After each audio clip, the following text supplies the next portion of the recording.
This episode is brought to you by the Marine Corps Association and Modern Day Marine. Exciting news, Scuttlebutt fans! Modern Day Marine, co-hosted by the Marine Corps Association and the Marine Corps League, is set to take place at the Walter E. Washington Convention Center from April 30th to May 2nd.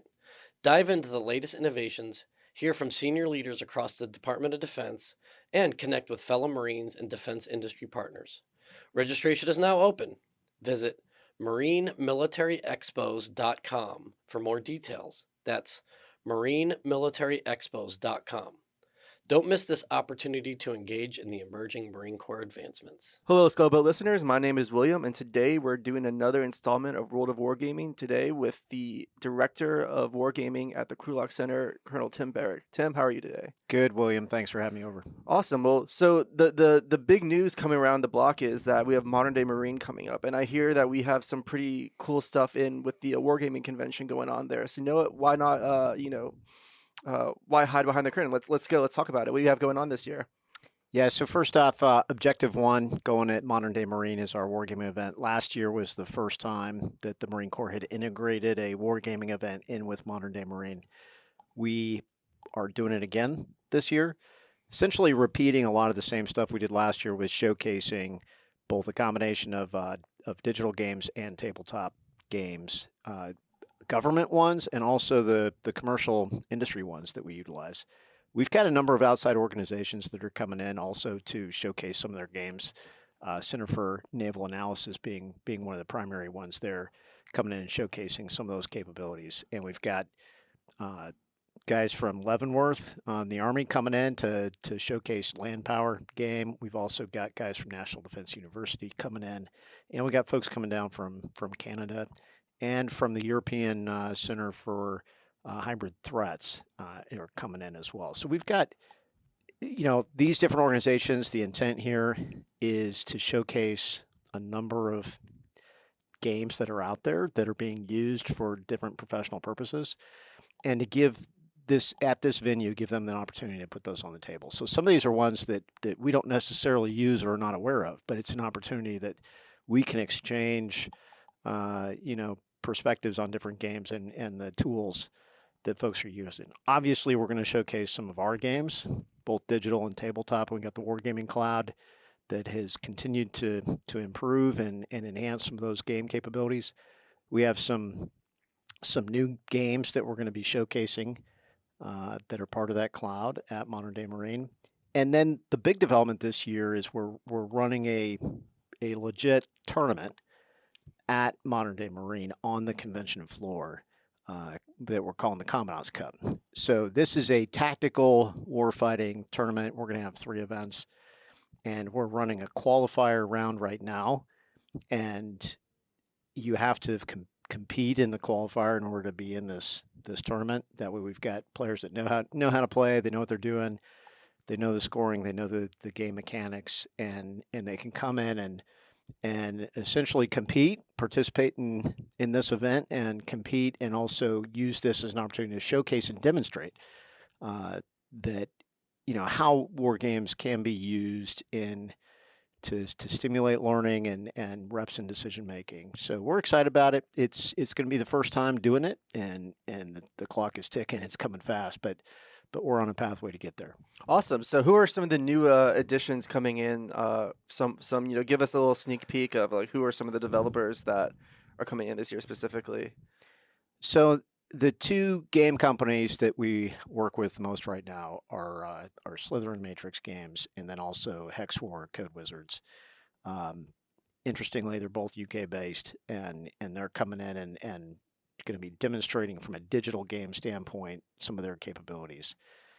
One of those games that is going to get showcased is a game called Littoral Commander. This is one that Sebastian Bay has published here recently, and we're digitizing that game, and we're going to have the prototype ready to go at Modern Day Marine. So it's still in development, so it's still in development status, but it's going to be sufficiently along that we can do a demonstration with it at Modern Day Marine. So that's one piece of it. Along with that is an after-action tool capability that's going to be part of our Wargaming Cloud, particularly the Hex War suite of games, where it's going to showcase our ability with these games now to allow players to, before they start their match, to basically layer in a plan, right? To put on essentially an operations overlay using lines, circles, squares, using some text boxes, be able to sketch out a course of action, right?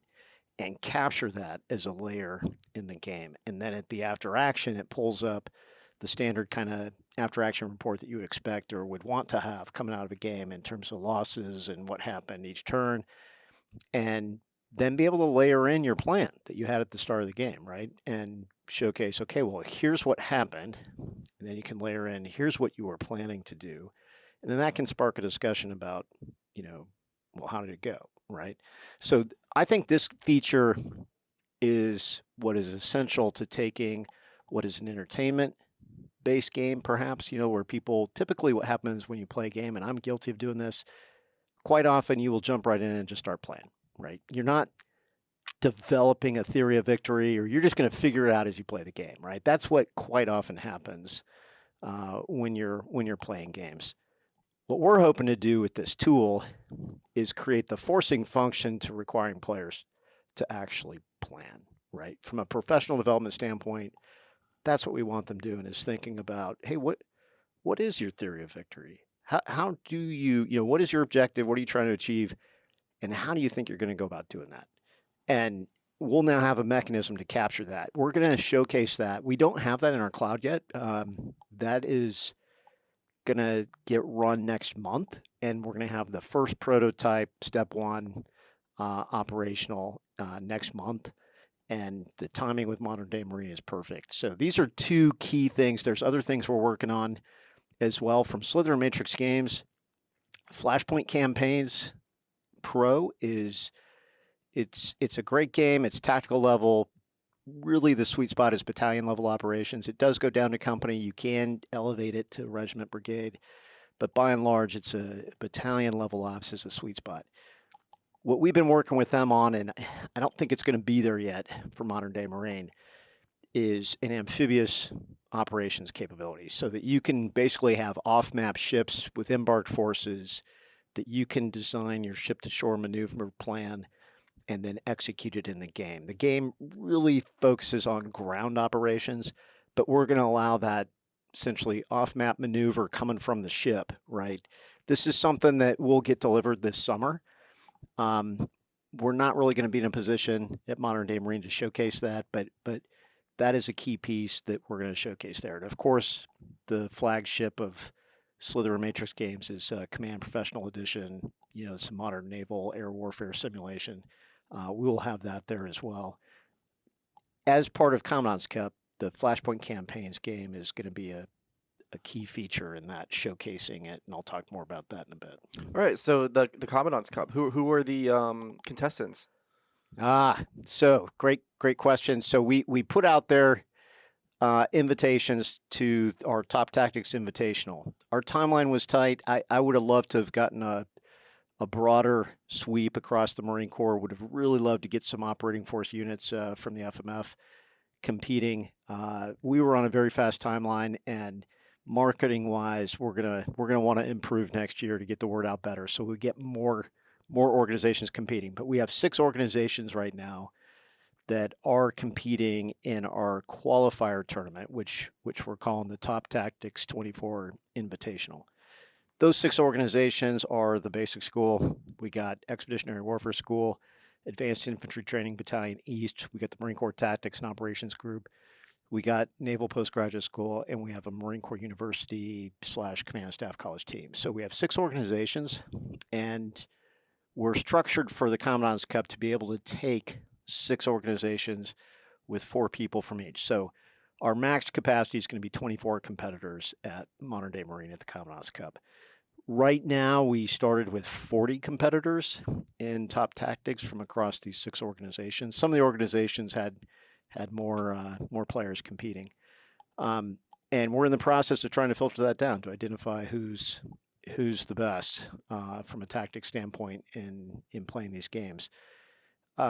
Top Tactics is an individual competition, but we have a team organization framework around it. But essentially, like some of these organizations, they don't know if they got 10 people competing, they don't necessarily know who their top 4 would be to represent them. So part of the purpose of this qualifier is to help enable those units to identify who's doing the best and who may be their best chance at success at Commandant's Cup. We talked about opening up Commandant's Cup to be in the drive-by tournament, right? Like, hey, you're at Modern Day Marine, you can compete. The challenge with that is generally they're not going to know the game, they're going to be brand new, and it doesn't represent someone who's really competed and fought through a series of events to get that first place, designation as, hey, I won the Commandant's Cup. If we're calling it that, it shouldn't be something that you can just like come in and just do a throwdown, right? And so I'm hearing is I don't have a chance this year. No, you don't have a chance this year. We also made it uniform only competitors. So we're trying to get Marines for this Commandant's Cup. So the Top Tactics tournament, actually, we opened that invitational up to Allies, Partners, Joint. We didn't get that many that signed on for it, even though some of our other competitions, we've had a bunch of Allies plug into those and from the joint services. But this one, we only had a handful, Army, and we have a UK major who's fighting in the tournament and who does well. And we opened that one up. But for the Commandant's Cup, we specifically narrowed it down and said, look, this is going to be a Marine-only tournament on the floor at Modern Day Marine.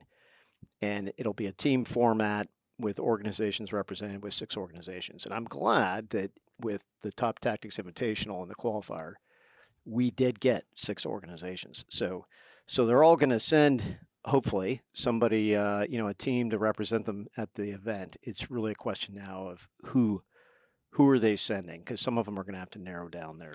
So what have the qualifying rounds so far been like? Are they primarily just like neutral, equal force on force, equal quality troops, or is there an imbalance? Are they based off historical scenarios? What have they been like so far? So we've done one event so far, which was a 2-round tournament for our Company Commander Modern game. So this is company level tactics, and in the tournament format, we do what's called a paired match. So if you and I drew each other, right, you would play, let's just say it's, U.S. versus Chinese forces, right? We would have 2 matches going. One where you're U.S. and I'm China, and then the other where you're China and I'm the U.S. So we're playing both sides. What that allows us to do in a tournament management standpoint is they can be imbalanced, right? It's a matter of how badly do you lose, right? And you got to lose less badly than your opponent if the scenario is imbalanced. And occasionally we see players that will end up dominating both matches, right? And then it's pretty clear who the winner is.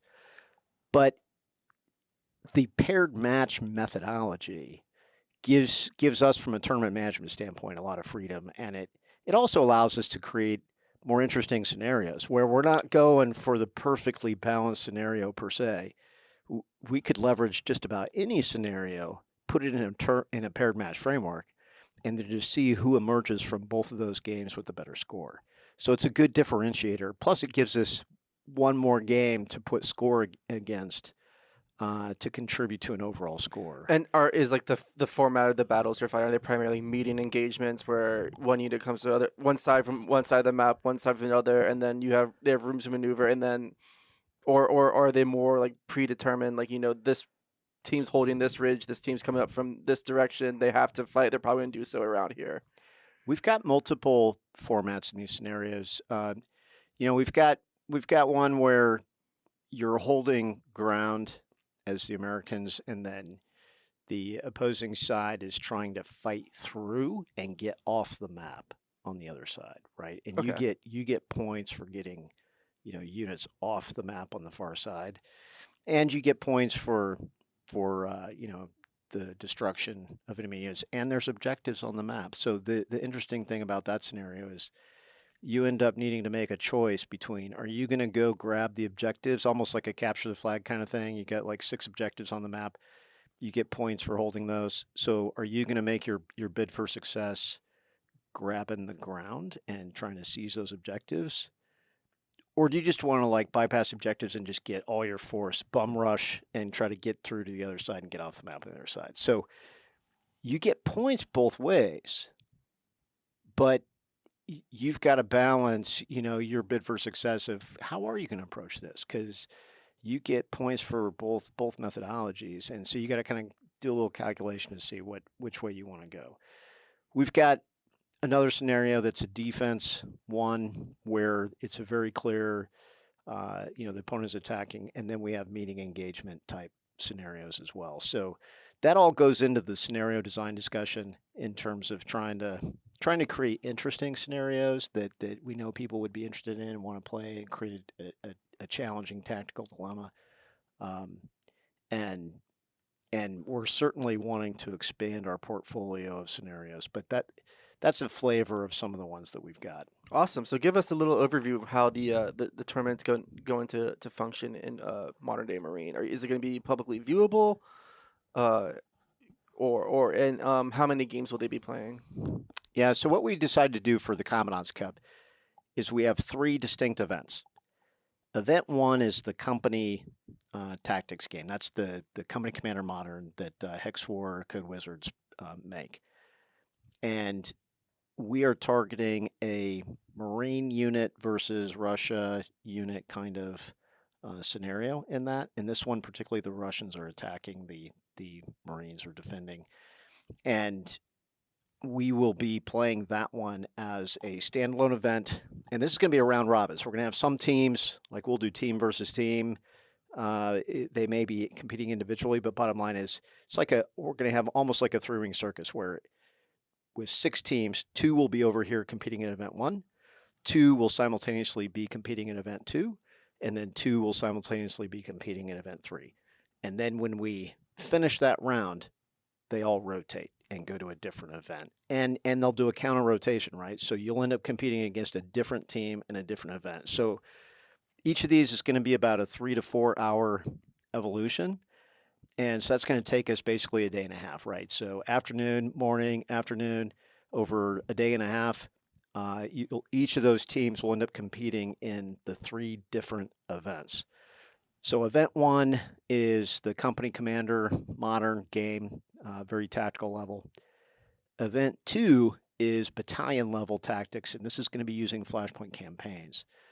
Now, a key difference in how we're going to implement this at Modern Day Marine, I'm pretty excited about this, it'll be fun to see, is rather than doing the 1v1 kind of match pairing like we've been doing so far, this is going to be a staff versus a staff. So basically 1 computer operator on each side, and the 4 players on each side will collaborate and decide what to do as like a battalion staff, right? And then the operator will then apply those orders. So it's going to be 1 game. Well, it's going to be a paired match because it'll still be a paired match, but 1 operator and you have a team of 4 deciding what to do. So that's going to slow them down. That's going to get pretty messy too. Yes, I like that. Yes, it is going to be messy. I fully expect that. And the other thing we're going to do is we're going to showcase this. You talk about, is it publicly viewable? I see this as center ring, right? This is the arena where we're literally going to set up an arena-like format where we've got a big screen in each of those game cells where you got the 4 players with like an 80-inch screen. And so you can stand behind them. If you're one of the observers, the public coming through, you'll see these 4 guys with a helmet fire going on, right? With the big screen showing their situation on the map. And you're just going to be able to watch them go through their decision process, input their move, hit submit, and watch that kind of play out on the screen. So it is going to be publicly viewable. So this is going to be epic is what I'm hearing. This is going to be... We're trying to put a spotlight on this, yes. That is exactly the intent that we're going for here. We're really grateful to Microsoft for sponsoring this portion of it, and we're calling this kind of technology center aspect of this the Classroom of the Future showcase. So the Classroom of the Future showcase is going to be, modeling this wargaming arena, but then simultaneously, Microsoft is going to come in with some other industry partners to showcase other technologies that are going to be unrelated to the war game. So what we wanted to do is create some physical separation between the two game cells so they can't hear each other.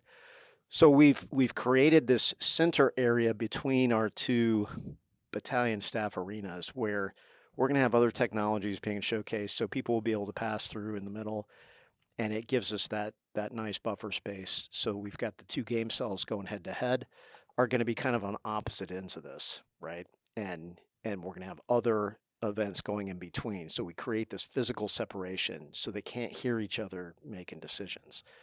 But we're going to be showcasing Classroom of the Future technologies in the center of that.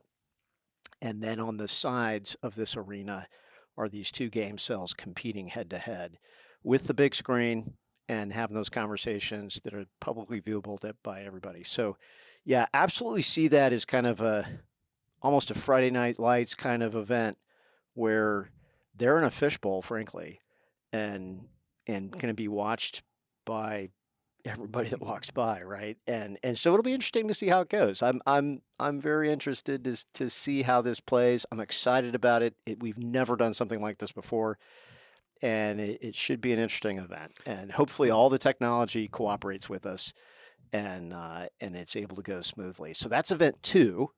One more event. So event 3 is a mystery tabletop game. And Okay, so old school. I have not revealed that to any. There's like 3 people that know what that game is, and I won't be revealing it today. So what we wanted to do was have a tabletop. So digital gaming is great, right? I mean, I'm all about computer games, but there is something about tabletop games that from a human standpoint and the dynamic of interacting with an opponent over a map. I mean, think about like a chess tournament. I mean, face to face. That's right. You're face to face. You're making those chess move like decisions, and it really adds almost like that poker element to it. Where that's right. You can kind of see if just by how they present themselves if your plan's working or not. That's right. And I think what this does by having these 3 events and having them be distinctly different, right? What I would distinguish the first 2 is really it's 2 different game systems, and it's company tactics and battalion tactics, right? Now we're adding this 3rd event, which is now tabletop format, and that frankly requires a little bit of different cognitive skill set in mastering how to play the game and the decisions that you make. So we're really going to test the players, right? I mean, some people may be very uncomfortable. They may be very comfortable in the computer format and very uncomfortable in this. But we figured, hey, this is Commandant's Cup. You got to earn it, right? And go through this competition in this series of events. And, if you succeed in, beating your opponents across all 3 of these events, then you deserve to win, right? So we're going to have this mystery tabletop game that none of the players will have seen before. And they will have to orient on the game, learn how to play it, and then fight it out. And that'll be 1v1 kind of matches. And then we'll take the scores from that. We'll combine the scores from all these events. And then we're going to take the top 2 teams and do a championship round. So that'll be a sudden death, kind of championship experience. So all of the first 3 events are really just feeding to who gets to play in the championship. Yeah, and what is the championship game? So the championship game, we're going to jump back to the Flashpoint Campaigns arena, that staff versus staff, decision making. So that is kind of that arena spotlight, should be a good public spectacle to watch. And so that's what we're aiming for as our championship round.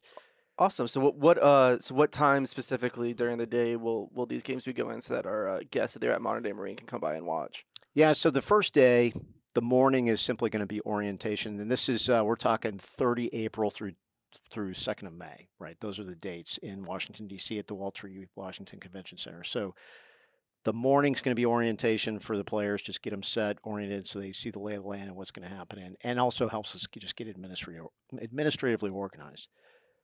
The afternoon on the first day, kicking off about 1,300, going to about 1,600. Maybe if they start running long, up to 1,700. But that's going to be the timeline on that first round, right? And then the next day we'll kick off about 09 to noon is going to be that second round on the what would that be? That's the first, and then the afternoon we'll do it again, another 3-hour time slot in the afternoon, and then that gives us on the 30th and on the 1st. That's when we complete the first 3 rounds of it, which will then determine who competes in the championship. Will be the morning of the 2nd is going to be the championship round, and then we'll do award presentation after that, close it out. Awesome. So how steep's the competition this year? What is the competition? How steep is it? How is it going to be pretty competitive? Are there any front runners? I think it's going to be very competitive. So right now, Expeditionary Warfare School is in front in the Top Tactics tournament. Now, what's important to note is Top Tactics qualifier tournament.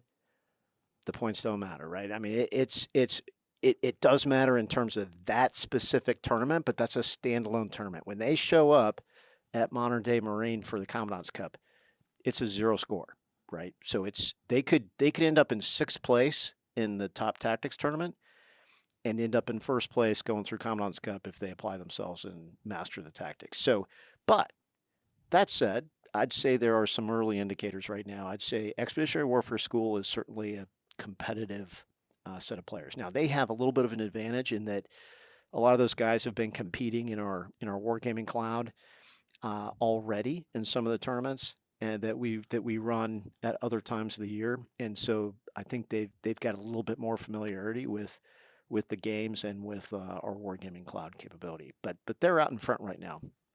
I would say close second is right now. I think we're pretty close neck and neck with Advanced Infantry Training Battalion and their team, which I think will be very competitive.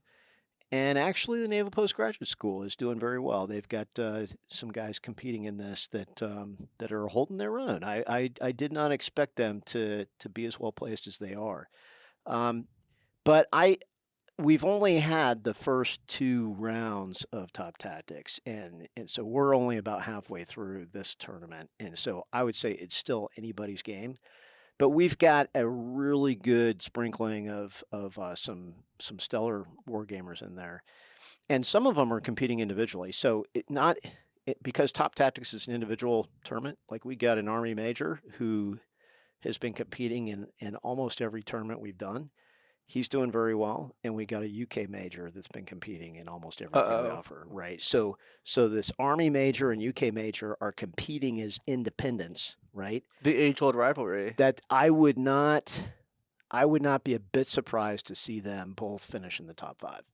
So we'll see. It's anybody's game, but yes, there are certain players that I've observed that are certainly in it to win it. Awesome. Well, to our audience, who if you attend Modern Day Marine, please check out the Commandant's Cup. It's going to be some pretty epic competition. So moving on to other discussions, since we last spoke, how has the Krulak Center been? Has there been any innovations with the Wargaming Cloud? What's the progress on that front? Yeah, so this has been a good pilot year for us, and we're still experimenting with this cloud capability, and our learning curve has been pretty steep. So, the intent with this Wargaming Cloud is to provide a means for faculty and students to leverage and integrate digital war games into the classroom and outside of the classroom. So, one of the use cases is being able to assign a game as homework, like if you're studying, the Napoleonic Wars and you're talking about theory and nature of war, and you're using a Napoleonic War scenario, that if we have a game scenario, you're doing some kind of case study, you could, in theory, assign that game as homework, they go play it, and then come back into the classroom and you talk about it, right? So what we're allowing or enabling with this Wargaming Cloud is to take wargaming outside the classroom, and they could take it home as homework. We've never had that before, right? You couldn't assign a war game as a homework project to students. Now we can. And, it's going to be up to the schools to figure out exactly how to leverage that in the future and creatively integrate it. And I've tried to deliver a portfolio of scenarios that create the opportunity to dive into history. And more importantly, I would say, is some of the contemporary scenarios. So our biggest move forward this year has been an investment in trying to get more game tools in the cloud that are contemporary warfighting at all levels. So that Company Commander modern game does that at the tactical level. Littoral Commander, when we get that delivered here, that is going to give us it's intended at that Marine Littoral Regiment level of play with integrating joint force capabilities. So it really takes you to a littoral combat group kind of level of capability. We've got a game called NATO Division Commander that we're digitizing that's going to give us a division to core ground-focused warfighting capability that'll be contemporary environment. We have a Suwalki Gap scenario in the Baltics-Poland region that is going to be our first scenario in the pipeline for that game system. And then we have Third World War coming, which is going to be theater level. This is also European theater. And then another one that is actually government developed, which is based on our operational wargame system, called the Digital Course of Action tool. This was a project funded by INDOPACOM that Naval Information Warfare Center Pacific actually did the development work on. It's at the prototype stage. We just ran a great game with it last week, and we're hoping to have that in the cloud by the end of the summer. And that allows us to wargame at the Joint Task Force level, contemporary environment to 2030 environment, even beyond. And so that's really, I would say, the focus has been expanding our portfolio of games that we have available. We've been improving our process and procedure in terms of just maintaining the cloud. I mean, our learning curve has been steep. Just the SOPs to like keep the games current, right? When the commercial company runs a patch, to then go in and go, okay, hey, we need to run a patch in the cloud and get that updated, right? Just simple processes like that we've had to learn. User access management, all those kinds of things that come with the territory of running a wargaming cloud for an enterprise, right? It's been challenging, and it's been a good pilot phase for us to figure those things out. I know that we're going to start ramping up, and so the foundation that we're building from a process and procedure now is really important. And as the use of this starts to expand, we get up there. One more thing. So one of our top projects this year has been an after-action tool capability. And I mentioned this earlier, where you get the ability as a player to program your plan in advance and then get that after-action report. And we're going to embed that across this Hex4 suite of games so that the players go in and we have the after-action tools that go with it. That's going to be super powerful. So excited about that and the opportunities that's going to present in the future. So yeah, that's awesome. I just actually recorded an episode recently about how to conduct an after-action review for wargaming. So that's perfect. I'm glad to see that's being more professionally implemented. So glad to hear. Yeah, it's been an exciting year, and I think next year we're going to start seeing a lot of this start to really come together in fruition. And I'm hoping that next year we, assuming this Commandant's Cup goes well, we can run this again, and I think next year will be even better postured to make it a better event. Well, great to hear. Well, Tim, since we had you on before, we've already asked you the question, what's your favorite war game? So I'll throw another curveball question to you at the very end of this interview is, what innovation of wargaming have you witnessed in the past year that you've liked and would like to see replicated? Wow, tough question. I think what I would have to say is the tools related to the after-action process. I think from an educational wargaming, from an analytical wargaming, how you are gaining information on the back end of the game and being able to review that and see what happened, that's powerful. And I think what we're going to see with the AI capabilities coming up, and we're already seeing it with some games, most computer games are creating a log of here's what happened. Right.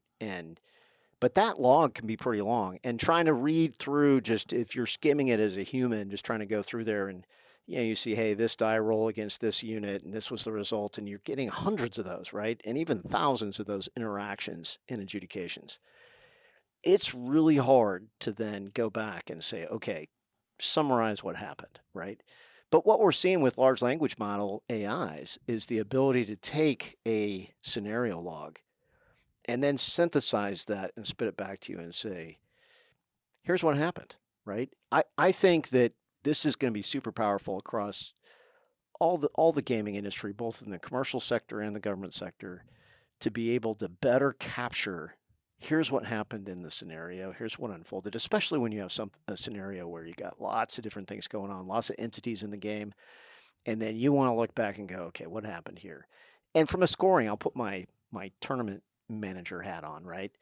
From a scoring standpoint, keeping track of all that is important so that you can contribute to, your getting credit for which forces you killed and then keeping your forces alive. I think that's a huge piece of the tactical decision making, is how much risk you're accepting or going to accept in terms of losses to your force as you execute your mission.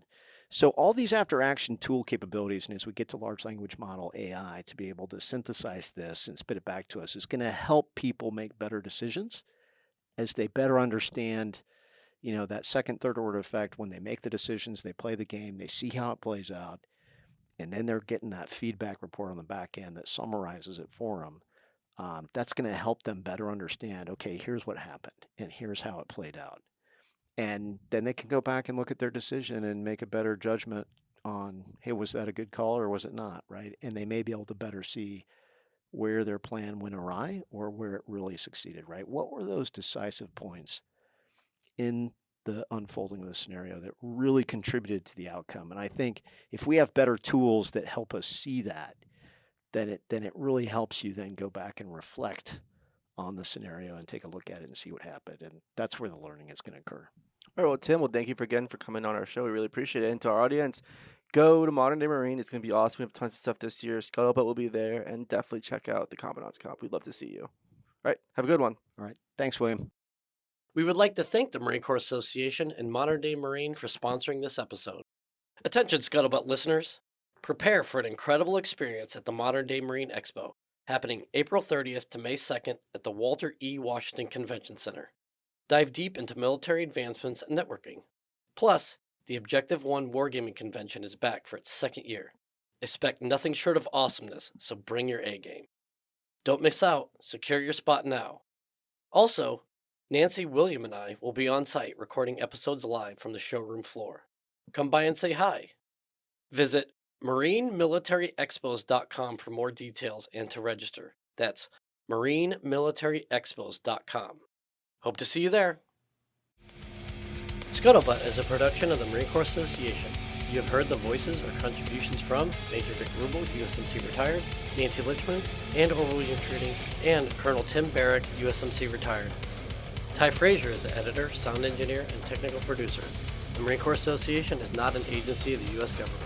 The opinions expressed in this episode are the personal views of the participants and do not reflect the official position of the United States Marine Corps, the Department of Defense, or the Marine Corps Association.